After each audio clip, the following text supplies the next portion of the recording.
নমস্কার বন্ধুরা, আমি আপনাদের বন্ধু ডক্টর শ্রী সুব্রত। শ্রী সুব্রত অ্যাস্ট্রোলজিক্যাল কনসালটেন্সির পক্ষ থেকে আপনাদের জানাই শুভেচ্ছা। সম্পূর্ণ বিজ্ঞান ভিত্তিক ও শাস্ত্রসম্মত জ্যোতিষ আলোচনা শুনতে ও দেখতে এবং মনস্তাত্ত্বিক পরামর্শ পেতে আমার চ্যানেলটি সাবস্ক্রাইব করুন। বন্ধুরা, আজ আমি এমন একটা জিনিস নিয়ে আলোচনা করব যেটা প্রায় সকল বাড়িতেই থাকে এবং সেটি খুব ব্যবহারযোগ্যও বটে। রান্নাঘরের অপরিহার্য এই বস্তুটি হলো, হ্যাঁ বন্ধুরা, আমি তাওয়ার কথাই বলছি। তাওয়া হলো রাহু ও শনির প্রতীক। কারণ তাওয়া নিশ্চয়ই জানেন লোহা দিয়ে তৈরি। লোহা হলো শনির প্রতীক। আর এই তাওয়াটি গরম ওভেনে বসানো হয় এবং এখানে রুটি বা চাপাটি এগুলো ভাজা হয়। তো এই ভাজার কারকতা হচ্ছে এবং অত্যাধিক গরমের কারকতা হচ্ছে কিন্তু রাহু। তাওয়া যদি ঠিক মতো রাখা না হয় তাহলে এই রাহু এবং শনিদেব আমাদের উপর অসম্ভব প্রভাব ফেলতে পারে। তাওয়া হলো রাহু ও শনির প্রতীক। তাওয়া যদি ঠিক মতো রাখা হয় তবে রাহু ও শনিদেব আমাদের উপর ভালো প্রভাব ফেলবে।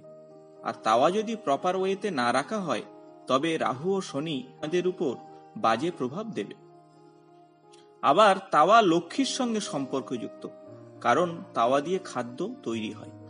তাই তাওয়াকে কখনো এঁঠো বাসনের সঙ্গে রাখবেন না, এটাকে অশুভ মানা হয়। তবে এঁঠো বাসনে রাখলে আবার জীবাণু সংক্রমণ হতে পারে, এ ব্যাপারটাও মাথায় রাখবেন।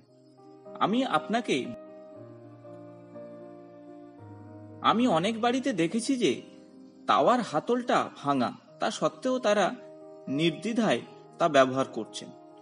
যদিও অনেক মানুষ জানেই না যে হাতল ভাঙা তাওয়া আমাদের উপর কি বাজে প্রভাব ফেলতে পারে। হাতল ভাঙা তাওয়া মানে বুধ এফেক্টেড, অর্থাৎ বুধের বাজে অবস্থার জন্যই ভাঙা হাতল তাওয়া ব্যবহার করে মানুষ। তাই বন্ধুরা, হাতল ভাঙা তাওয়া কিন্তু একেবারেই ব্যবহার করবেন না। সেই ক্ষেত্রে আমি একটা সাজেশন দেব। এখন বাজারে এমন তাওয়া পাওয়া যায় যার হাতল থাকে না, তাই এই সব তাওয়া ব্যবহার করলে আর হাতল ভাঙার সম্ভাবনা থাকবে না। তা না হলে বুধ খারাপ থাকলে পরিবারের আর্থিক ও যোগাযোগের যে ব্যবস্থা তা কিন্তু খুবই ক্ষতিগ্রস্ত হবে এবং পরিবারের ধন রত্ন কিন্তু ধীরে ধীরে কমতে থাকবে। আবার অনেক বাড়িতে তাওয়াতে ঘি বা তেল দিয়ে, কিন্তু এই পরোটা ভাজার পর তাওয়াটা আর ধুয়ে রাখা হয় না, ওইভাবেই রেখে দেওয়া হয়। পরের দিন আবার ব্যবহার করার সময় একটু মুছে নেওয়া হয় বা জল দিয়ে বা কোনো রকমে ধুয়ে নেয়। সেক্ষেত্রে আমি বলবো যে এই ব্যাপারটা যেমন স্বাস্থ্যের ক্ষেত্রে ক্ষতিকর, তেমনি আপনার সন্তানের পড়াশোনার ক্ষেত্রেও কিন্তু অশুভ। শাস্ত্রমতে যারা এইরকম ভাবে তাওয়া ব্যবহার করেন তাদের সন্তানদের পড়াশোনা কিন্তু ক্ষতিগ্রস্ত হয়। অনেকে আবার গ্যাসের ওভেনের উপর রুটি ভেজে সারা রাতের মতো ওভেনের উপর তাওয়াটা রেখে দেন, এটা একেবারেই উচিত নয়। শাস্ত্রমতে বলছে এমন করলে পরিবারের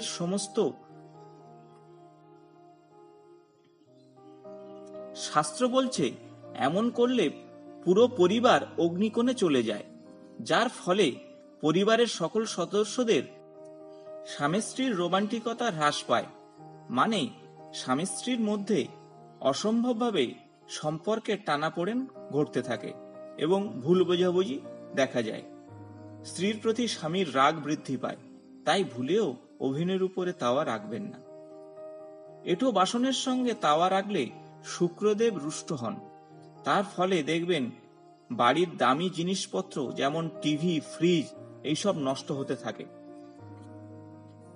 যদি পরিবারের কারোর রাহুর অবস্থান খারাপ থাকে তাহলে বলবো বন্ধুরা, গ্যাসের আগুন বন্ধ করার পর গরম তাওয়ার উপর একটু জল ছিটিয়ে দেবেন এবং তারপরে ছ্যাঁত করে শব্দ করে ধোঁয়া হয়ে উবে যাবে ওই জল। এতে পরিবারের রাহুর যে প্রকোপ তা অনেকটাই কমে যাবে। এখন বলবো বন্ধুদের, তাওয়া তালে রাখবেন কোথায়, অর্থাৎ সঠিক নিয়মটা কি। তাওয়া ভুলেও মাটিতে নামিয়ে রাখবেন না, এতে শনি দেব ও রাহু অসম্ভবভাবে রুষ্ট হন। তাহলে রাখতে হবে তাওয়ার যেদিকে পিঠ আগুনে লেগে থাকে, অর্থাৎ গ্যাসের ওভেনের উপরে থাকে, সেই দিকটা দেওয়ালের সঙ্গে লাগিয়ে দেবেন, আর হ্যান্ডেলটি ছাদের দিকে রাখবেন। আর যেদিকে রুটি ভাজা হয় সেই দিকটা থাকবে আপনার দিকে। আশা করি তাওয়া রাখার অবস্থানটা বুঝতে পেরেছেন। তাহলে আজই আপনার তাওয়ার সঠিকভাবে রাখার চেষ্টা করুন এবং নানা ধরনের সমস্যা থেকে নিজেকে মুক্ত হন। বন্ধুরা, যদি ভিডিওটি ভালো লেগে থাকে তাহলে বন্ধুদের সঙ্গে শেয়ার, লাইক ও কমেন্টস করতে ভুলবেন না। নিয়মিত আমার চ্যানেলের আপডেট পাওয়ার জন্য সাবস্ক্রাইব করে বেল বাটনটি প্রেস করবেন। আজ এই পর্যন্ত, নমস্কার।